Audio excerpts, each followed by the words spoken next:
মানে আমি বুঝতে পারি না আমার বরের বক্তব্যটা কি। কেন, কি হয়েছে? কি হয়েছে মানে?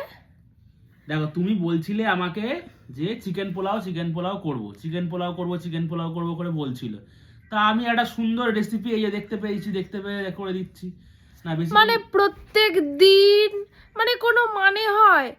আজকে এটা বানাও, কালকে ওটা বানাও, পরশু ওটা বানাও। আরে নিজেই তো বললে চিকেন পোলাও বানাবো, তো ওই জন্য একটা সুন্দর রেসিপি খুঁজে দেখিয়ে দিলাম চিকেন পোলাও বানানোর।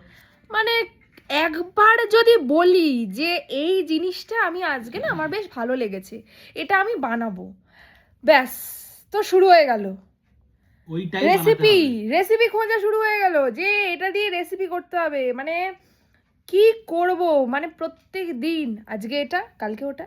এই আজকে কি বানাচ্ছো রাত্রিবেলা, এই কালকে কি বানাচ্ছো, এই আরে এই আজকে নিউ কি ইয়ার এটা বলে বানাচ্ছো। কথা, নিউ ইয়ার বলে কথা, কিছু তো একটা স্পেশাল বানাতে হবে নাকি? কিছু আর বললাম না।